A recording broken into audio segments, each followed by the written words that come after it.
So what is the most effective way to keep young people safe? You'll probably think about safeguarding policies, online safety, locked doors. Those things all play a part in keeping young people safe.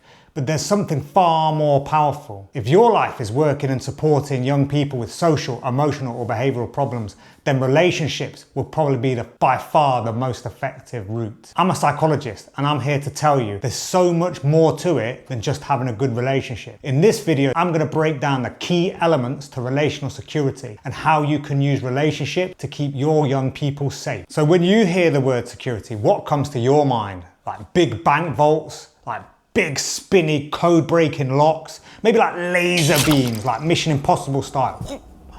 Or maybe it's like some jack security guard or bouncer, someone in a role of protection. Or maybe on the other hand, it's like big steel doors, big giant chunky keys. And that's what we think security is. Well, sort of. But here's the problem. None of that really works if you're managing young people. You might think it's a bit dramatic, but I've seen kids kick through indestructible glass, boot secure doors straight off the hinges, and scale anti-climb fences like Spider-Man chasing the Green Goblin on payday. Hello, my dear. It's Spider-Man! Because in all reality, the risks aren't only physical, and the real security, it's invisible. It's the relationships that we form and build with our young people. That's what actually keeps them safe. But it's more complicated than it sounds. In my work, I've seen this play out lots of times. Have you ever noticed how young people can be completely different depending on who's on shift, who's working that day, or who's running that class? It's the same shift, the same structure. But when the right staff are on, the young people are just calmer, they're more settled, they're easier to engage, and there's less chaos and conflict to manage. Well, why is that? Is it magic? No, it's not. It's relational security. It's because the young people are around people they feel safe with, they feel sure. More importantly, they feel listened to.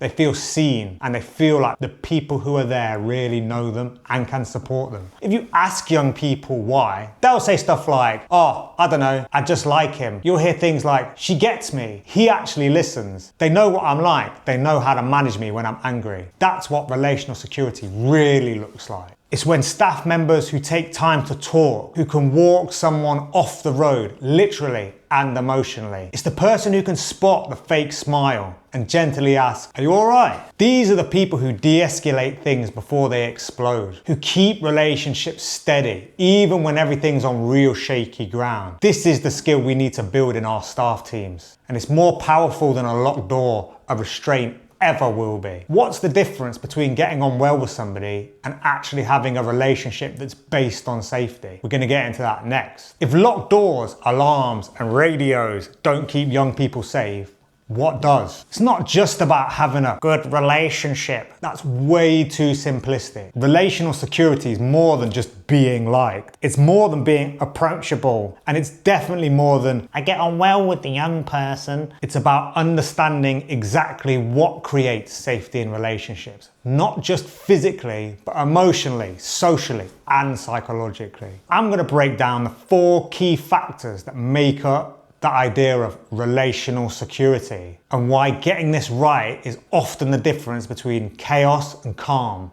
crisis or connection. So what is it? It's the knowledge and understanding staff have about a young person and the setting they're in. It's how we use what we know about a person's past, about their experiences to guide them, how we care for them right now. It's not just about being liked or getting on well. It's about creating professional, therapeutic, and purposeful relationships. We want clear limits. These limits aren't barriers, they're boundaries. And the boundaries are there to make the young people feel safe and to make the world more predictable. It's arguably the most important element of security because it's deeply connected to care and understanding. It's fundamental in keeping everyone safe, both the staff, the young people, the wider team, and the services we're working in, to keep them protected. One of my colleagues recently shared a story that captures this idea perfectly. She was working in a psychiatric unit and supporting young people with histories of self-harm and suicidality. As part of policies in these sorts of places, we place people on observations, which means we check them every 10 minutes to make sure they're okay. She did everything by the book. She opened the observation panel, she saw the young person sitting on the bed drawing and saw an acknowledged smile of recognition. She logged it and started walking back to the office just like she had 100 other times. But something didn't quite sit right. There was something about that smile. It just didn't feel right. There was no alarms, there was no obvious red flags, just some gut feeling. So she came back out of the office, went back down the corridor and opened the door again. Luckily, she found that young person sitting against the door, making a tool. That instinct that she listened to, that awareness, it doesn't come from a manual, a policy, a procedure.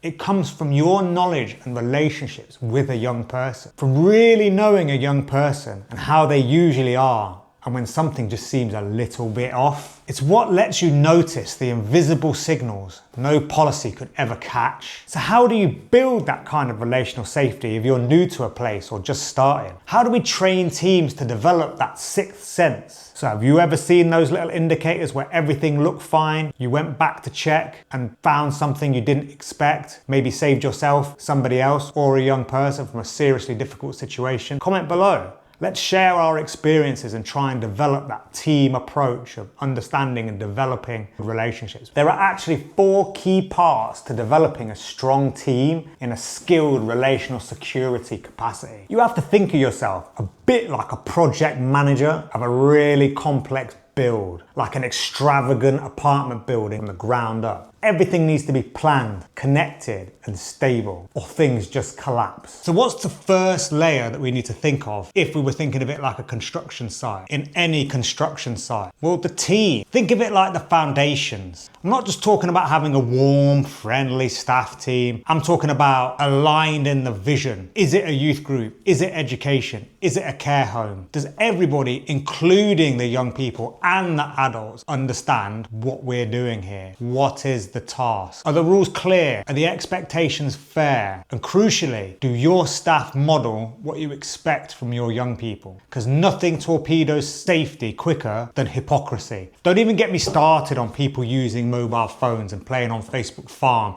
instead of trying to engage people and do the actual work we need: safety, security, and relationships. We're talking about laying the foundation, but what are the foundations made of? So now we're going to think about other young people, aka the mix. No, not a 90s slow jam R&B mega mix, although that could be used to bring down a bit of tension.